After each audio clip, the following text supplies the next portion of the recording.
Thank you, Zoom. I know. She's very like, I know. Zoom always lets us know who is here. All right. Hello, you guys, and welcome, welcome, welcome.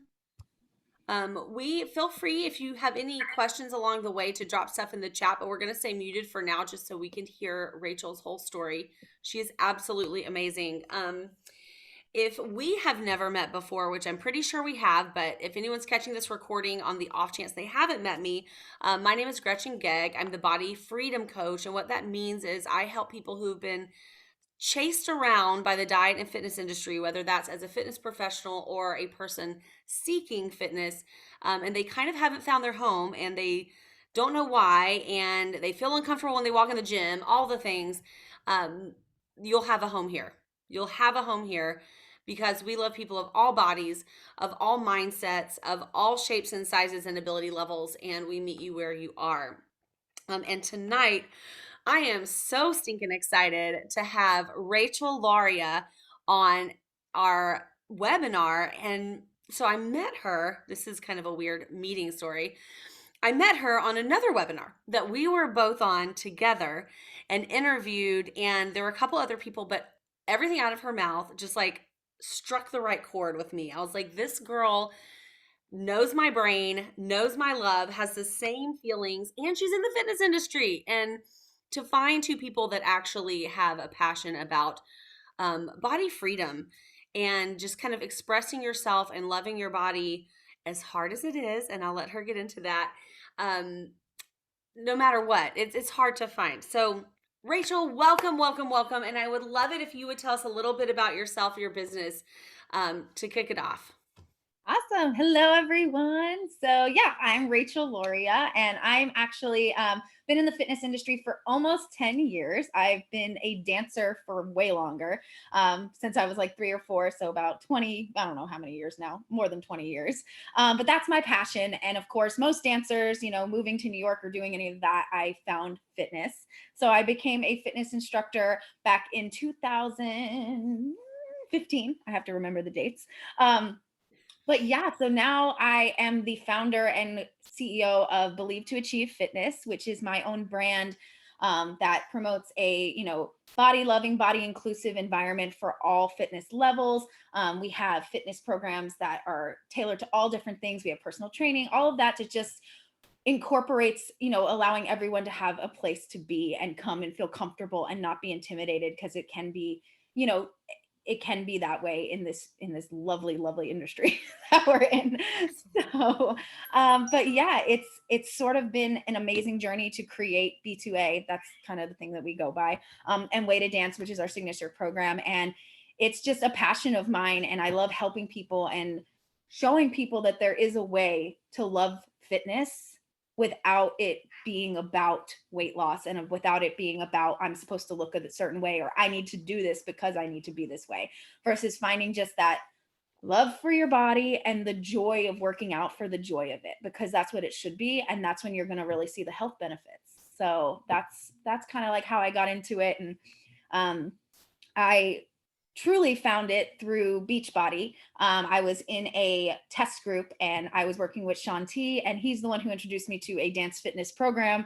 And I was like, whoa, you can do fitness, you can dance and do fitness at the same time. And that's kind of how I fell in love with dance fitness. And then I kind of just threw myself into being a personal trainer, nutrition coach, and, went all the way in because why not? And now I'm here. So awesome. And I hope those of you that are on and are coaches or in the fitness industry, I know a couple of you are, and a couple of you are kind of aspiring to dip your toe into the fitness industry too. Like you've done the life coaching thing or you've done some kind of coaching thing and you're ready to dip your toe in. I want you to kind of hear that part about what she's saying, her view of the industry, because it's got a long way to go. It is changing a little bit. Um, Luckily, you have people like me and Rachel that they're actually asking to be on webinars and on stages and talk about fitness for everybody and for all bodies. But when you have someone that comes to you and like Rachel and I were talking about before we got on here that just wants to lose weight, like that's their initial goal. It's hard to start out with, hey, by the way, I understand that you want to lose weight, but here's a better body positive thing. So, um, Rachel, how would you, if someone came to you, and I know we're kind of diving into the deep end, but I just got this download, we need to do this. If you had somebody coming to you and they're like, hey, look, I want to lose weight, would you turn them away or would you accept them as a client? And then what would your next step be? And I didn't even tell you I was going to ask you this. So No, you're welcome already, deep this end. is actually great because I literally am in discussions with a client right now who wants to hire me because she wants to not lose weight, but she wants to, as she says it, tone up, which is what most women are going to say to you as a personal trainer. I want to tone up, whatever that means. Okay. But basically what she's saying is whatever she's doing now isn't working. And she's like, I need to do something else. So basically I spoke to her and she sought me out and I was like, oh, wow. And yeah, I would love to work with you and that sort of thing. But I told her the main thing is you have to set the boundaries right then about the way you're going to speak to them, the way you like. I don't ever speak to my clients being like, oh, well, we're going to burn off that butt or we're going to get you a six pack or we're going to, really shave off this or make this look this way. I try and keep away from visual and more about how does it feel and the strength side of it. So I always tell them, I understand that you may want to lose weight. And I kind of said this to you too. Like, I'm never going to tell somebody, don't lose weight or don't do something that's going to make you feel better. If that makes sense. If you think it's going to make you feel better, there's something deeper going on because sometimes it does. And sometimes it really just doesn't make you feel better when it's something much, much deeper going on. So I do a lot of, even though I'm not a psychiatrist, like a therapist or something, but I do a lot of like, you need to write down why you want to do this and why you feel this way. Why do you feel you need to lose weight? And most of it is, well, I just want to fit into this better. But there's this whole, and I can go on and on, but there's this whole perspective of fitting in smaller sizes is better. When, I said this to my mother the other day, I'm about to get married and she has a dress that's not fitting anymore because hello, it happens. We all gain weight and we all lose weight and life is life. And I told her, just go buy a bigger dress. And it was like, blasphemy. How could I buy a bigger dress? I have to lose the weight to get in the dress. No, you don't. You can go and buy something that feels good on you. And so when I talk to my clients, I'm mainly like, I really put in the language. I don't have them weigh themselves. I do not have them take pictures if they want to, because some of them are like, well, I have to see it. I'm like, that's fine, but you don't have to send it to me. If you need to see it, you can see it, but I'm not going to comment on it because that's not my place to comment on your body at all. I love it. So my clients don't send me pictures. One used to, and now she's stopped because she was like, you know what? I don't really need to. And I was like, good. Yes, we're making progress. You need to be okay with who you are and know what your feelings are. And I've seen her language also change. Like when she speaks about what she wants to work on, she no longer says, I want to get rid of this. She says her language has now become, well, I feel stronger when I'm doing this. So I really like these workouts. Mm-hmm. So it does eventually sink in when you keep the language speaking the right way. And I don't have them measurements, all that. I just don't do it with my clients because it's not needed. In the end, you're just going to need to know how you feel. The only thing I do have them do is if they're very, very specific about feeling better about things or like how they're feeling, I will say, what are you eating? Because a lot of the times how you feel has to do with what you're putting in your body. It could be allergies. It could be inflammation. It could be, you may be allergic to something like dairy and you have no idea that you're eating this dairy product every single day. And you're like, oh, wow, I took that out. And all of a sudden I feel 100% better. So I do have them take care of watching what they eat as far as how they feel with certain foods. And if they feel weaker, stronger, fatigued, energetic, those sort of things, so that they know how to fuel their bodies for the workouts that we do. That's brilliant. I love that powerful question of why. I think we could solve so many of life's problems if we just asked why more often. Why do you want to fit into smaller pants? I wore a smaller size in middle school. I don't even know. Like if you told me why, my first initial reaction is because I would look, it still comes down to look better. It does. And then according to what, like again, if you just keep unpacking with that why, and friends, it always comes down to like what we've been taught and what we've seen.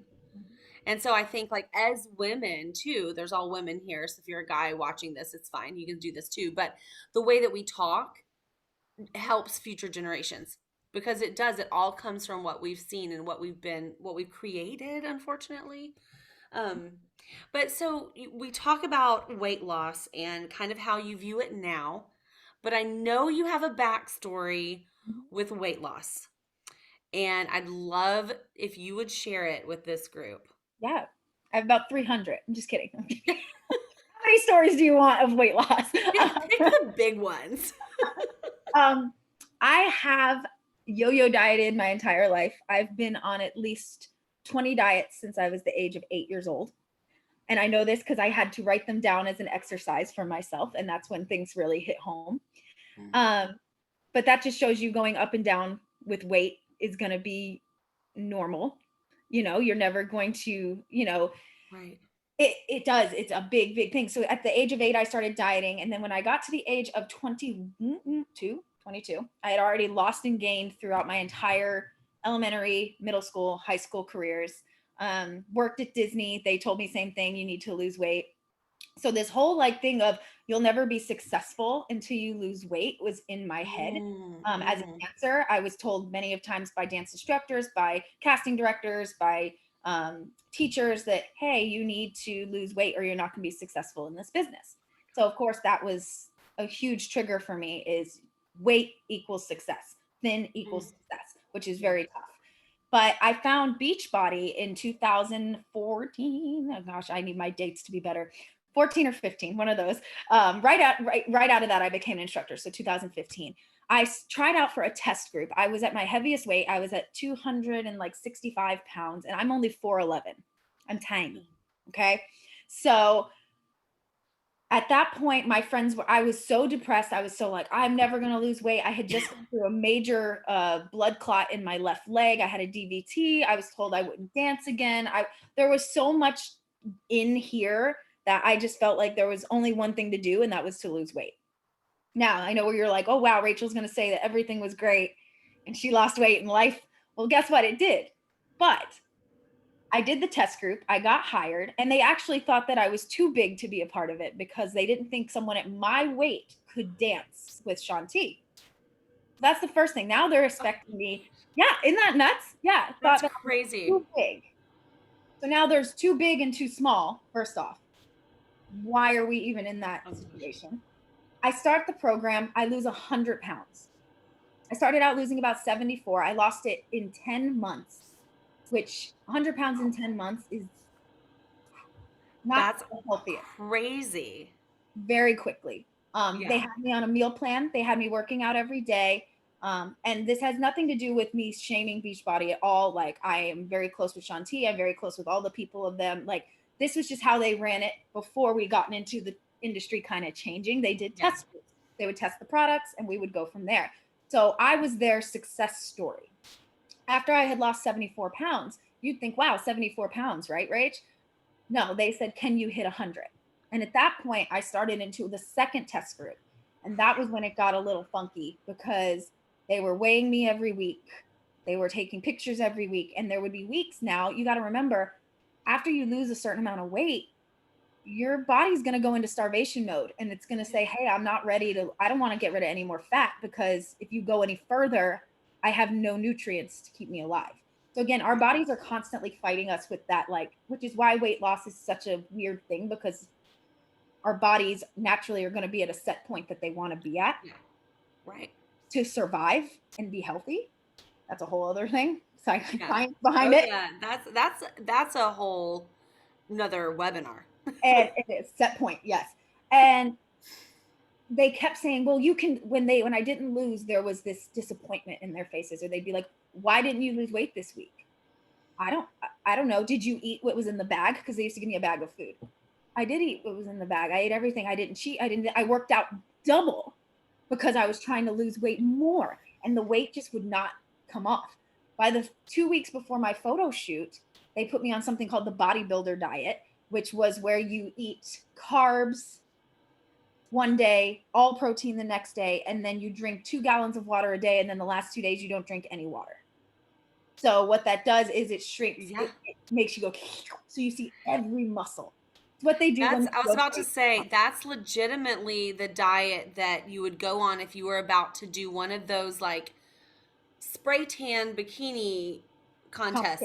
competitions. There's a better name for it besides spray tan bikini, but we all know what that means. Yeah. Yeah, it was Oh my like a gosh. bodybuilder competition. Exactly. Yeah. So what it did is it made me look super like ripped. And I was like, for the first time in my life, I was like, I'm ripped. I have a six pack. I have arms. I have this. I have that. And that's the day of my photo shoot and my interview for the final infomercial. Yeah. They never aired that one, which I'm very happy that they didn't. I'm not sure why they didn't, but they didn't air my 100 pound. But they did air my 74. And then my whole life opened up. Kind of like where I'm going at is the minute that the weight came off, I started booking gigs. I started becoming a fitness instructor. I started getting recognition. I had followers. I had almost 1,600 followers overnight just from Beachbody being like, this girl here did this. Yeah. So all this attention just went at me. And it was like, Rachel, you're this, you're that. Oh my God, you're such an inspiration. You're such a this, you're such a that.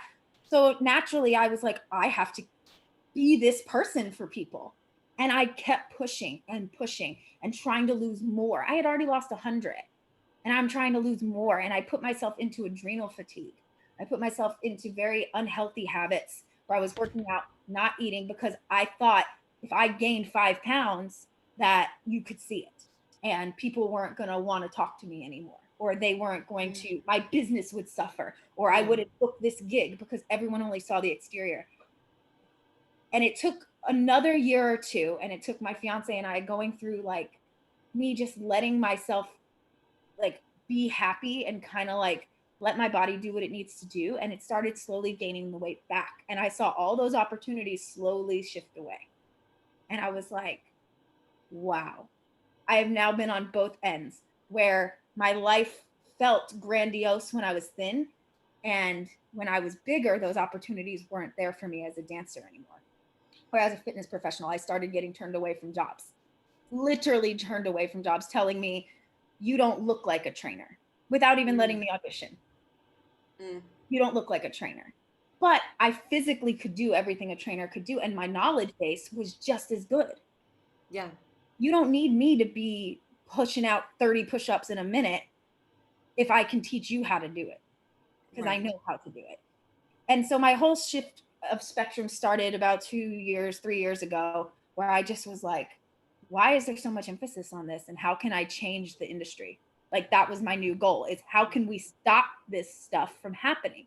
Because I could have went so much further. There are people that are going so much further and killing themselves for something that you don't need to be worried about.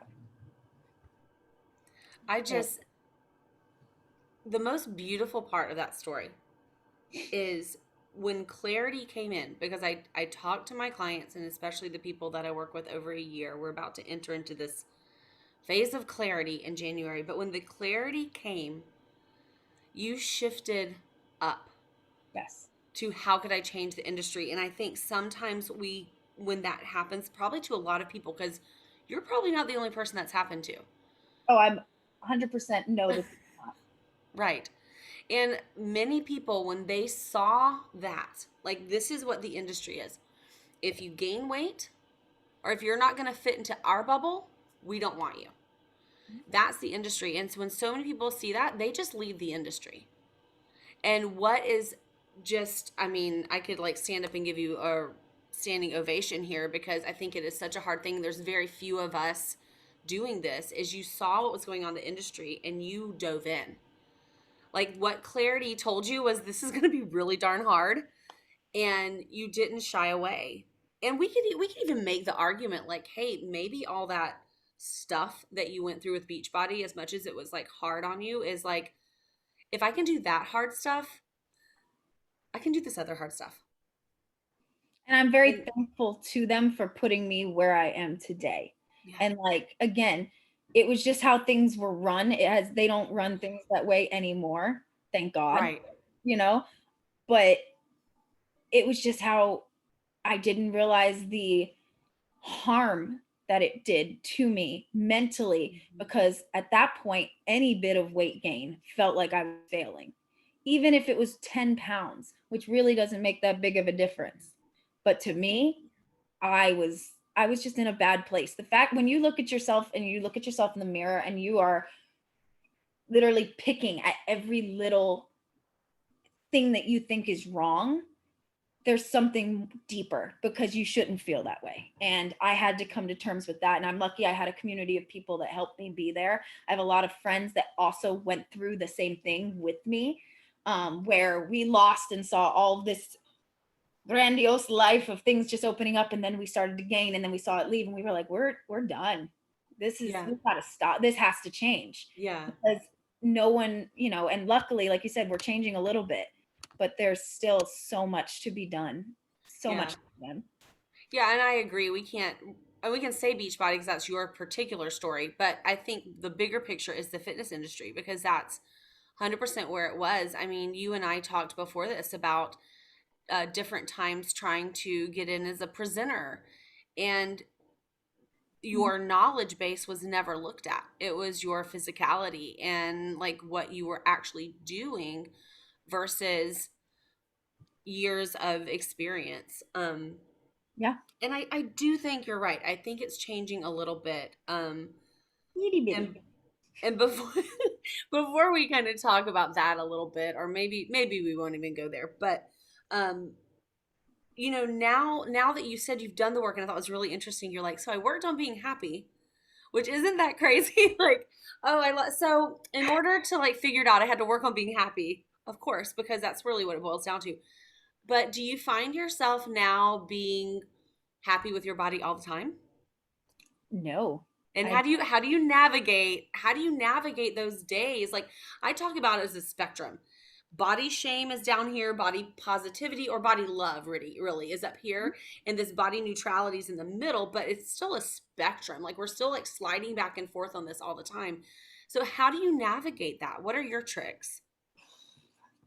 So this actually is happening to me at this very moment. And it's actually great that we're in this webinar, because I just got the news that I'm actually able to get married on April 3rd, which is in 2 months.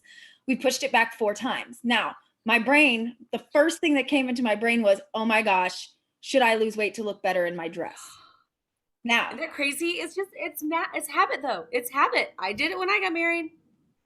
so obviously, luckily, I have a fantastic fiance who was like, stop it. You're going to look gorgeous no matter what. What are you worried about? Blah, blah, blah. And my mind was like, oh my God, okay, everything fits. My dress looks great. But there are days that I am feeling like, you feel like I could take on the world, and I love the way I look. And like, there's also days that you still struggle. And then there's also this, I struggle a lot more with and I think some of you might feel this too. Like, how do you speak on it, and how do you, I guess you say, preach it or teach it when you still don't feel it 100%? And that's okay, because you're on a journey as well, and it's always going to be there. It is, to me, it's kind of like substance use disorder or addiction. Mhm.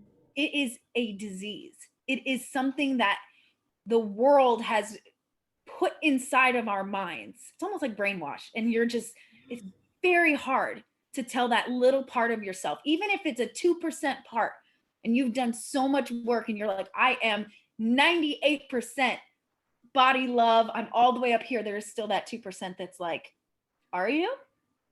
Are you? Because I don't know, maybe you could do this better. And it goes in all aspects of life, not even visually. In everything we do, there is always doubt.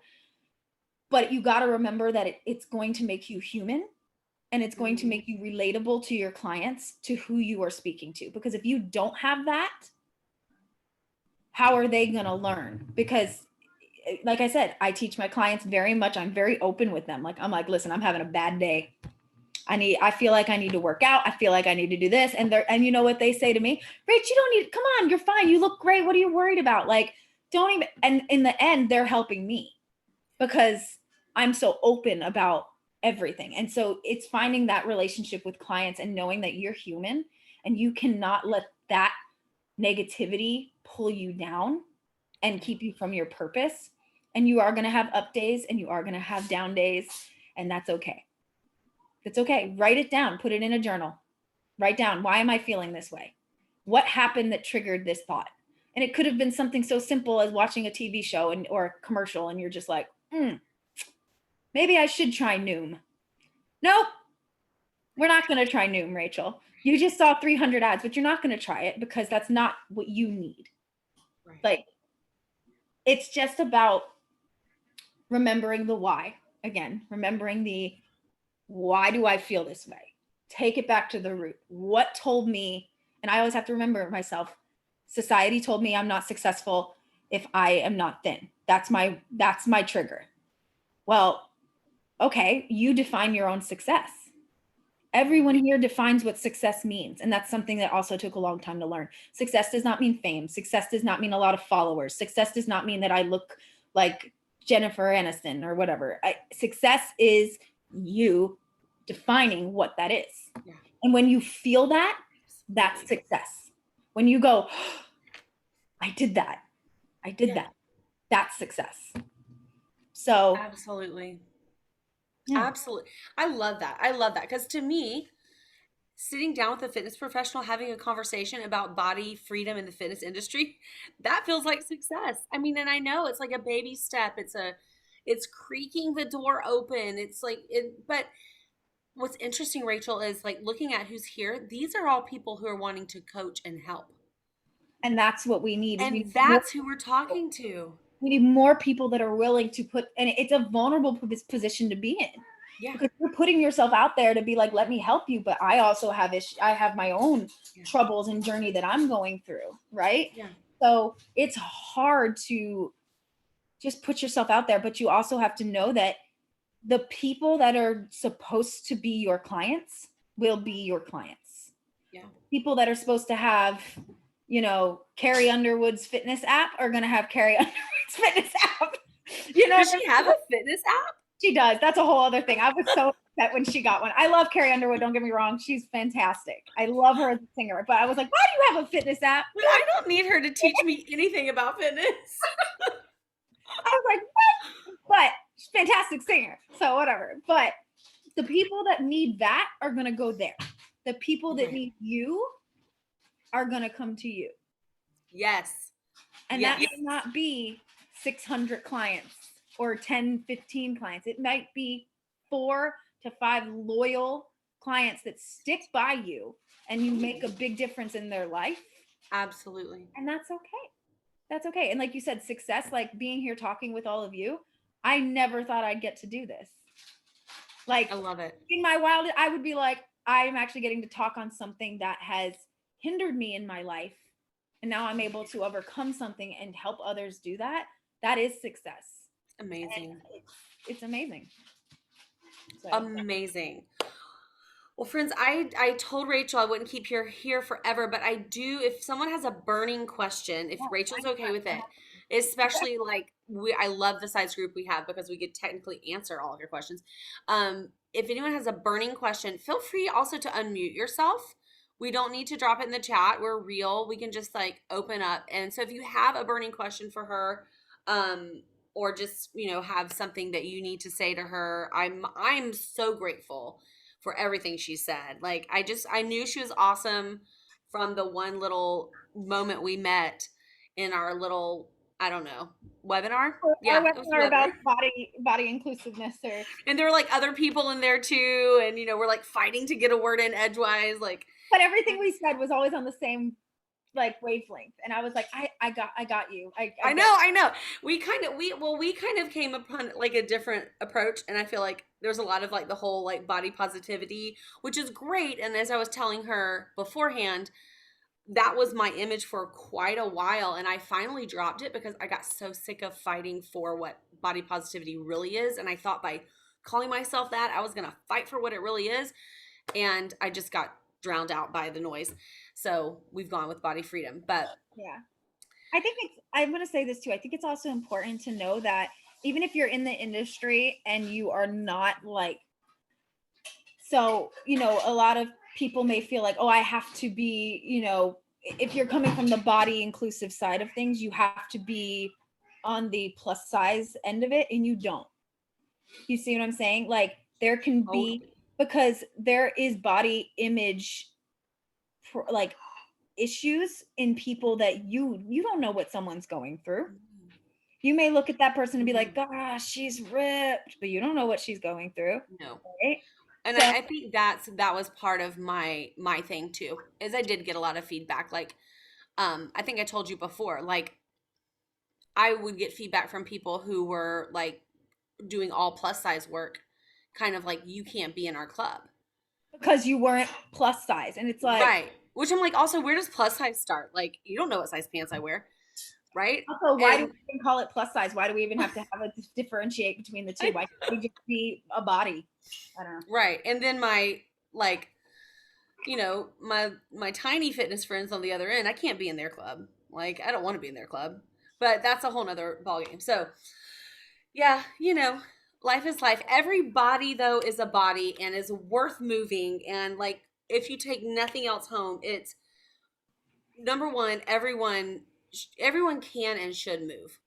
Period. Like there's none of this like you have to earn your way to start working out.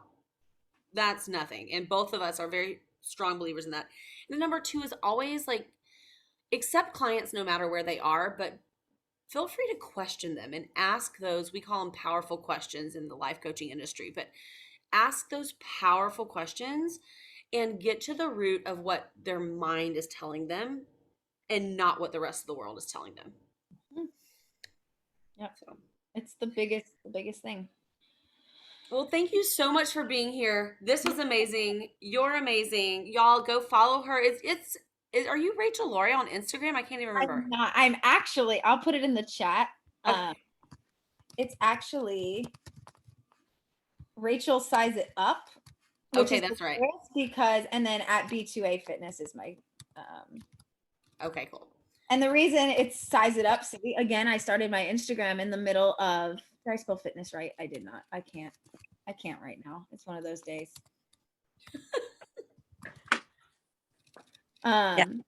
Gretchen, did you have time for a question? I have time. Yeah, go for it. Are you sure? Awesome. I was thinking about it. A couple of things really, really appreciate about what you shared is just your transparency and vulnerability. And also that, just encouraging us as coaches or whatever capacity that we're on the journey. And that is an encouragement to our clients, because I think sometimes we get discouraged, right? Mm-hmm. But personally, I didn't even think of this question. So that's even until now. And that's even kind of a miracle, because it's about my daughter. Mm-hmm. And how can I be an encouragement and just what can be a good encouragement or approach, or just talking to her normal, like about her weight. She really struggles. And I have breached the subject before, and it's like, nope, no go. Like, Yeah. And it's not even about the weight. It's just about feeling good and being healthy. And we're concerned for her overall health. Yeah. And her dad has some good input. And I've gotten a lot of real great freedom in coaching about just seeing her for her, like absolutely adore her. And it's not about the weight, because I had some issues. I was like, okay, girl, but so just, some positive words, or I don't know, maybe an experience you had that it was like, don't do this. I don't know.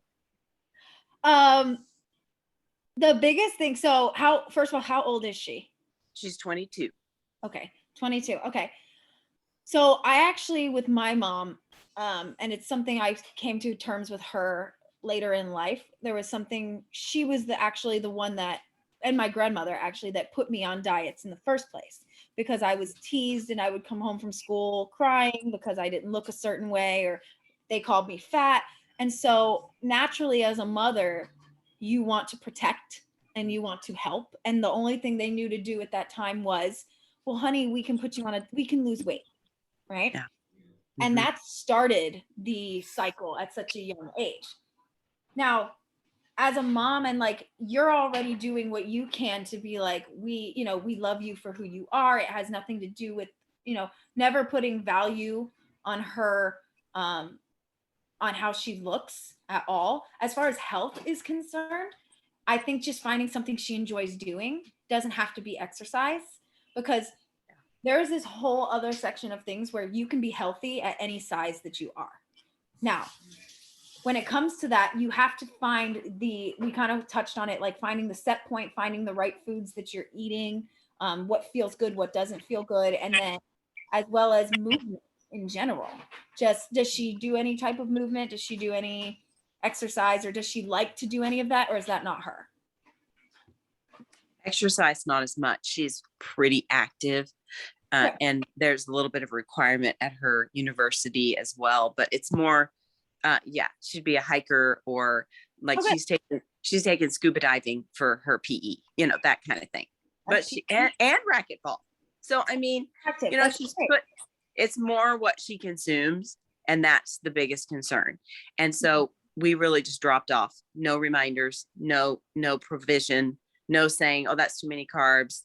You know, we still say it to the 15-year-old and under, you know, but we just don't. And I'm sorry, I didn't mean to cut you off. Yeah, that's totally all. Yeah. I think it's important to allow her to come to terms to things on her own. Again, yes, her health is always a concern, but at the same time, as long as she's moving her body and is mentally in a good place, she's gonna be okay. But the mental side of it is the biggest point. The reason she's eating that way or putting those types of foods in her body is because there's something underlying going on, and it's really hard to get to the root of those things. And she's shutting you down every time you speak to her, like she doesn't want to talk about it, or did you stop it? I'm not sure what she would say, but it doesn't take me long to figure I just need to be quiet. And I had coaching around it, just of what are you really after? Like, is it, you feel right? Like, it's my issue.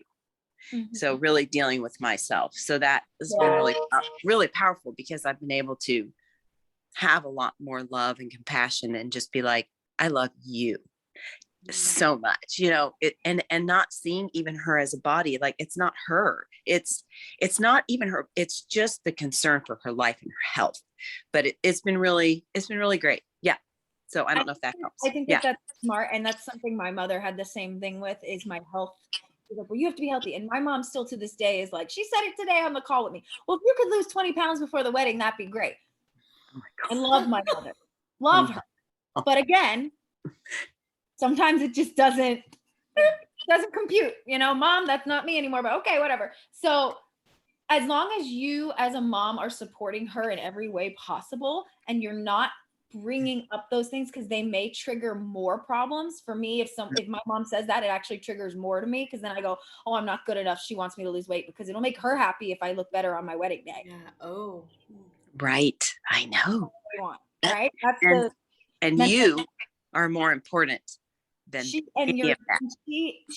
is on her own journey. She will find what it is that works for her, but as long as she's taking care of herself in the capacity of, you know, it's a sticky line. It's a sticky line with health, but movement is the key. Okay. Movement is the key to health, period. And then, you know, let her come to you about it. You're doing everything you can as a mom, and you're like, I love you. I don't see you as a body. I see you as my daughter. And as long as you don't put worth on that, worth on her body, you know, she's going to come to terms with things as she grows. You know, she's still young. She's in school. Just encourage the movement. That's the biggest thing, as long as she's moving. Yeah. It's just really powerful to hear your testimony too, and anybody else who shares, and even our own personal story, because we know that God, or however he uses all those things to bring us to coming to discover who we really are. And she has to go on this journey. And, you know, if I made her do it, it wouldn't be her, wouldn't stick. Right. No, she's gonna do it for herself. Giving her freedom. When she's ready, she's going to know what she wants to do. She's going to go, I think I want to try eating this instead of this. And not because it makes me healthier, but because it makes me feel better. Again, it comes down to as you grow, your body starts to tell you, hey, we're not okay with Oreos every night. You know what I mean? Like it will, it's an intuitive feeling, knowing what's good and what's not. So she will come around to that, but I think you're doing a great job just supporting her movement, and just, yeah. Thanks, Rachel. You're welcome. Thank you. Do you have time for one more? I know Liz has her hand up. Okay. Liz, I just want to see Liz's face. There she is. Oh, you guys are so sweet. Thank you so much, Rachel. This was awesome. I cannot how much I enjoyed hearing your story. And as you were talking about growing up, oh my gosh, it brought back what my sister went through. Mm-hmm. And my mom both had very poor health and poor body image. So thank you so much for sharing all of that, because it just kind of, even though my sister and I have talked about this, and there were discussions with my mom too before she died, but just to kind of give a little more perspective on that. But what I wanted to bring up was this idea, and Margaret, you kind of brought it up talking about your daughter, but I've got 2 sons. Mm-hmm. And one of the things that I'm realizing is my poor body image, me talking about how fat I am and how I look, is planting seeds in them on what their future girlfriends and wives, what may be going through there. And just that whole idea that to have my 20 and 26-year-old sons say, Mom, you aren't fat. Don't talk about yourself that way. And it's like, really, I mean, it's what we're exposed to and what we're taught. And if I'm walking around telling them that I'm fat, yeah, when they think I am or they think I'm not, you know. Mm-hmm. And then the other thing is, my oldest son has a severe medical condition that he's done really, really, really well with. Mm-hmm. But I'm always talking to him. I'm like, I know you're 26 now, but I'm concerned about your health and the eating thing. And so, you know, the foods you eat. And for you to sit and say movement is the key to health. And I know he's keeping up with his physicians, you know, they're on top of it. And it's like, he is active. And it's like, it's up to him. I saw him 2 weeks ago and he's like, Mom, look at my face. It's clearing up. I didn't have much pop this week. And I'm like, oh my gosh, look at you paying attention. So it's a lot of like, you shouldn't be doing this, but here's the things that are making a difference. So let's pay attention to that. So I really enjoyed your entire presentation, everything you talked about, your background, sharing all of that. So thank you very much. Thank you. Yeah. She's amazing. With pop, like you're talking about soda, right? Like, oh yeah. Okay. Sorry. Oh, pop, where it's pop. It's pop. Okay, I knew I was right. Okay. Yeah, that specifically, yeah, you'll see your body clear up. Like you'll see little things and you're like, whoa, wow, that made a big difference. So it's, again, intuitively feeling and understanding your body and moving.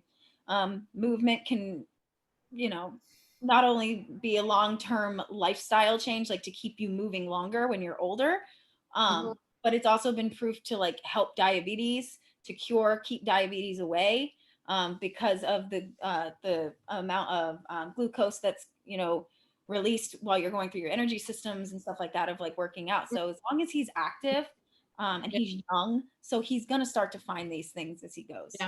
Yeah.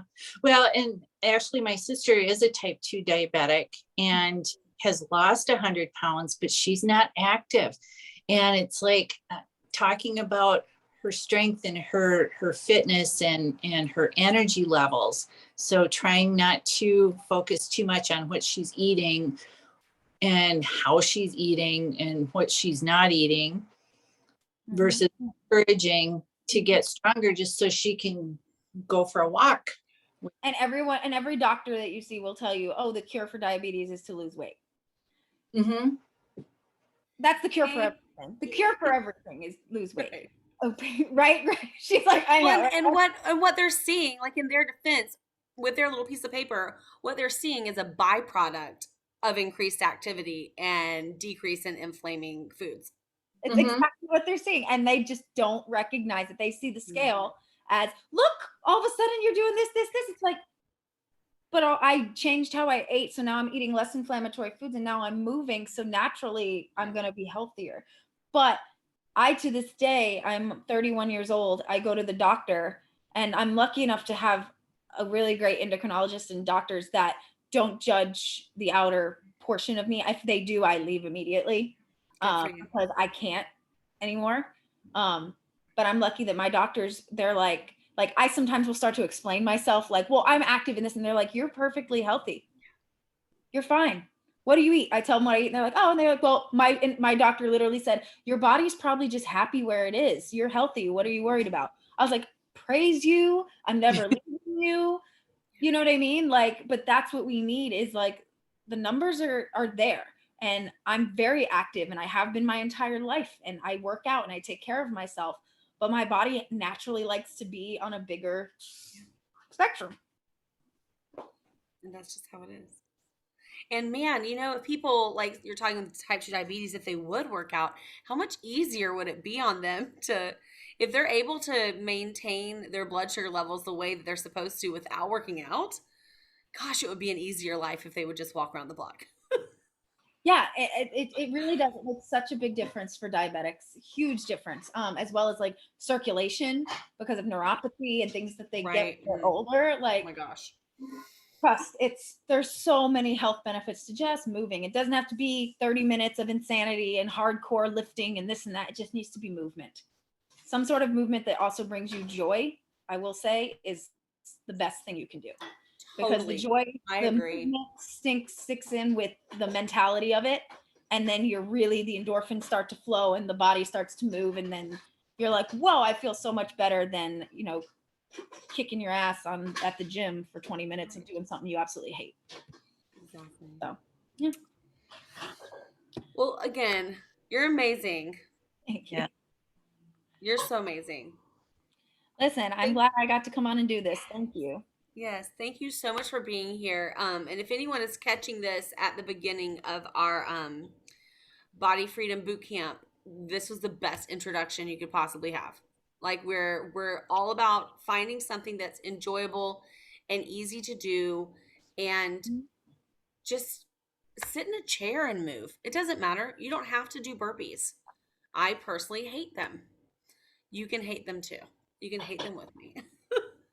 I don't care for them. I'll do them. I'll do them. Don't get me wrong. Especially if there's a lot of other people doing them, I will totally succumb to peer pressure. Oh, yeah. But yeah, like tomorrow I'm going to take a class. Me and my friend are going to take a class and I know there's going to be burpees in it. And I know I'm going to be like, let's go, because I get real excited when I'm like in it. Yeah, when there's music pumping and blaring, it's exciting. But that's what we enjoy. Yeah. We enjoy that gym energy. Yep. Not everybody's there. No. But anyway, thank you so much for being here. I almost just flipped my notebook over. I'm so excited. Thank you for being here. Everyone that came live, thank you. If you're catching this on the replay, thank you. You're doing your part and helping change this industry that is changing, but it needs advocates. It needs people who are here to say, you can be fit, and it doesn't matter what you look like. You just need to find something you enjoy and be here for a nice quality of life. Just increase that. All right. Well, thank you. And I will see you all later. You're amazing. Thanks. Bye-bye. Bye. Thank you. Bye-bye.